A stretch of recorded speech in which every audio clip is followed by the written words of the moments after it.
Hello, dear students. Welcome you all for this lecture of salivary glands.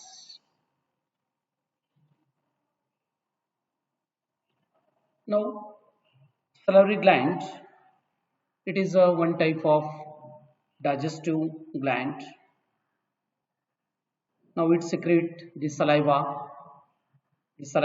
that will comes into this digestive system or alimentary canal and useful for this digestion of food material.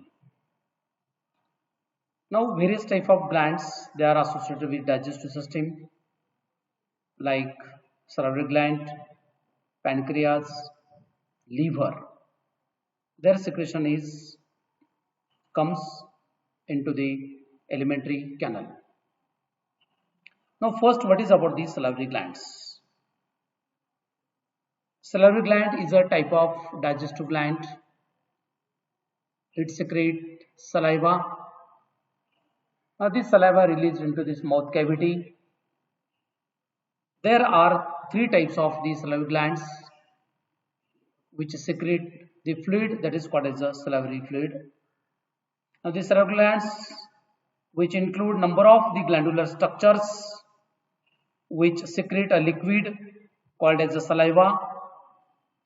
Three pairs of salivary glands, that is a pair of parotid, pair of submandibular, and pair of sublingual gland. Their secretion contain enzymes. They are useful for the digestion process. All these glands are composed of tubuloacinous type of this gland. Now this mode of secretion, that is a merocrine type of this secretion. Now this is about this salivary gland which produces saliva useful for the cleanness of this mouth, moisten and dissolve the food chemical. Then assist in bolus formation, contains enzymes that break down of starch. Three pairs of the extrinsic glands, that is a parotid, submandibular, sublingual. Intrinsic glands, that is a buccal glands that will be scattered onto this mucosa. Now this is about the parotid gland. This parotid gland found here in posterior part.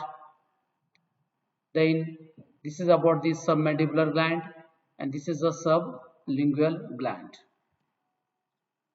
Now this is a structure of the salivary gland. It contains number of the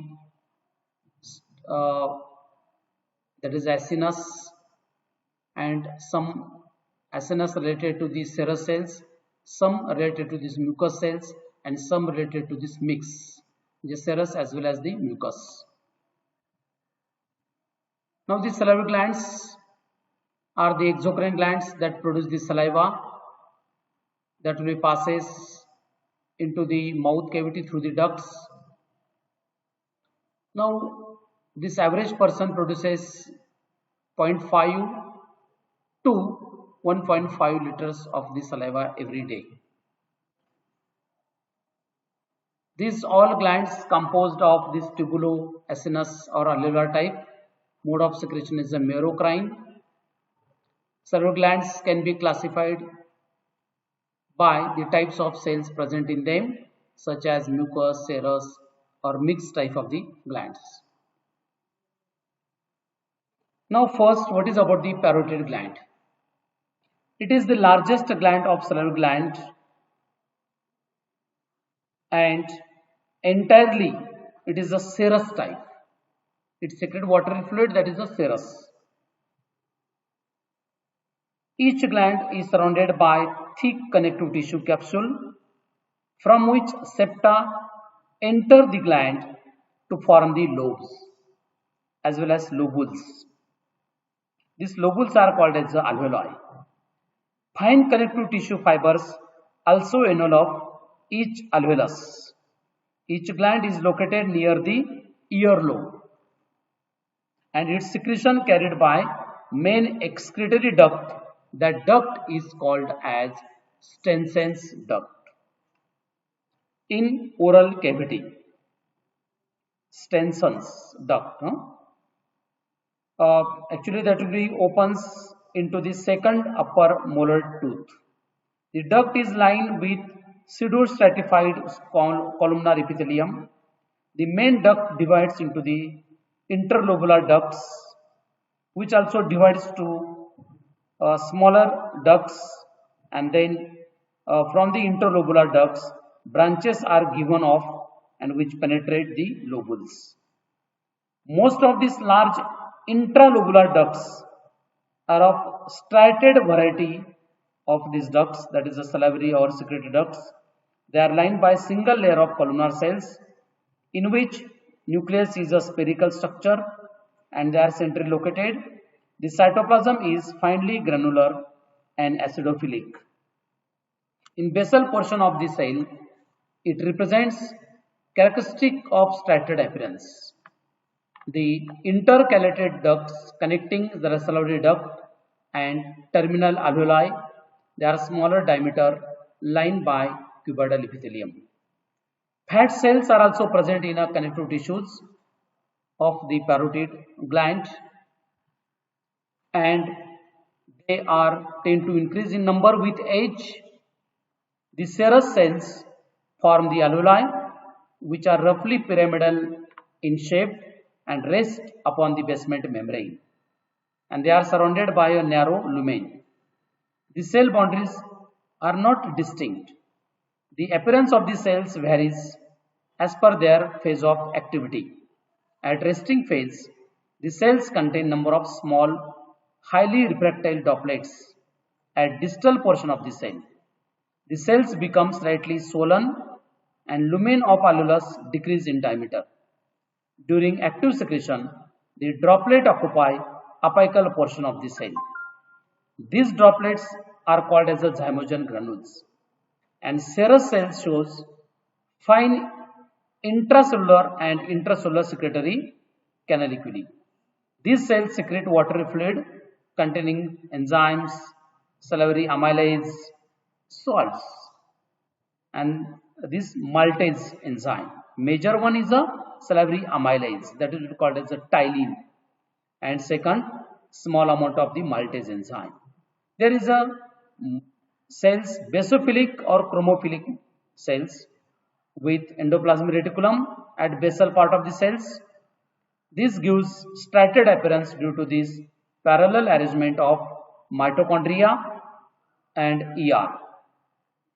Basal cells lie close contact with serous cells, and their processes to form the one of the salt of basket work around the alveolus. They are similar to the myoepithelial cells of sweet gland.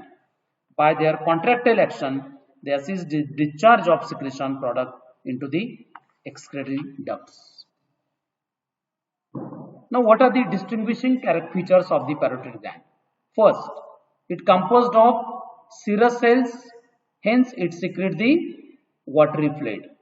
Second, the gland has connective tissue capsule and septa. Third, intralobular ducts are striated type. Number fourth, fat cells are also present. Number fifth, basal and basket cells are present. These are the distinguished characters of the parotid gland. Now, second, the submandibular gland. It is called as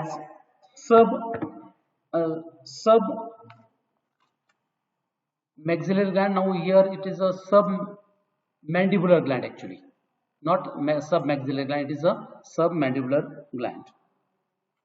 Now it is situated near the posterior inner surface of the mandible. In man and most of these other mammals, this gland is a mixed gland containing both serous as well as the mucous alveoli. Their proportion is not same in different species. This gland secretes slimy mucus secretion, and its main duct, that will be called as a Walton's duct, and which open into the mouth below the tongue. The duct is lined pseudostratified columnar epithelium and has richly cellular stroma and longitudinal smooth muscle fibers. The interlobular ducts are the same types as in parotid, but salivary ducts are longer and more numerous than parotid. The intercalated ducts are short and narrow. At the base of some mucosaluli, some of the group of serum cells with granulocytoplasm are found, and these are capped cells called as demilons. They open into the ducts by intracellular canaliculi. Some mucosalula have serous cells lining with terminal portion. Mucous cells are also pyramidal in shape with distinct boundaries and rest on basal lamella. When the cell is full of the secretory droplet, the nucleus becomes flattened in basal part of the cell. The cytoplasm contains mitochondria but relatively less ER as compared to this parotid. The secretory droplets contain mucigene, which is dissolved during the histological preparation of this cytoplasmic network. The mucous cells secrete the viscous fluid, which contain the mucin substance. Mucin, that is responsible for the lubrication of this food material. And intracellular canaliculi that we present in a mucocellula. In some mandibular gland, serous element are more than mucous element. Means serous substance is more than mucous substance. And these glands, they shows well defined capsule and stroma as well as duct system. Now this is about the actually structure of this submandibular gland. Now then what are the distinguished features of this gland? Now first is it is a well defined capsule. Second one is serous alveoli are more than mucous alveoli. Third, presence of serous demilons. Number fourth, it is a mixed type of gland, means contain serous as well as mucous substance. Then number fifth, that is the salivary ducts are longer and more or numerous. Now this is about the distinguished features of submandibular gland. Now then last gland, that is a sublingual gland. It is also mixed type of this gland in man or other mammals. The gland is the smallest gland. Actually in man it is a largely salivary glands they are found, but it is the smallest and it is mainly for the mucous substance. Mucous cells are more common in number. In rat, the glands has two pairs, major and minor. The glands open into this mouth near the Walton's duct by a series of ducts. That ducts are called as the ducts of Rivinus. The ducts are lined by simple columnar epithelium. Now these are relatively few intralobular ducts. Typical salivary glands are very rare and intercalated ducts are reduced in number or they are lacking. Now the terminal alveoli, they are mostly mucus type. Very few are purely serous alveoli they are seen. Serous cells occur in the form of demilons around the mucous alveoli. Such demilons are numerous and large in sublingual gland than submandibular gland. The gland is covered by connective tissue capsule, which is not distinct, but septa are prominent. Now here the septa, they are prominent, and it divides glands into this mucous and serous lobe. And these alveolus may also contain the both types of cells, but serous cells occupy a blind sac of alveolus and mucous cells near the exit. The glands secrete mixed type of the secretion, and the salivary glands have relatively rich blood supply. Very few are the lymph vessels as well as these nerves. Then what are the distinguishing characters of the salivary glands? Now first one is salivary glands that are related to the sublingual. First one is a connective tissue capsule is not distinct. Second one, well developed septa is there. Third one is, after these ducts, they are lined with columnar epithelium. And number fourth, serous demulans are numerous and large with mucus alveoli. Now this is about the salivary glands, and these salivary glands play important role mostly which digest the carbohydrates, complex food, that is a starch, which convert into the sucrose, maltose, lactose. Means polysaccharides get converted into disaccharides, and then disaccharides get converted into monosaccharides. Means only this maltase enzyme is also secreted, and which act on this maltose get converted into glucose plus another glucose molecule. This is about the salivary glands. Thank you very much.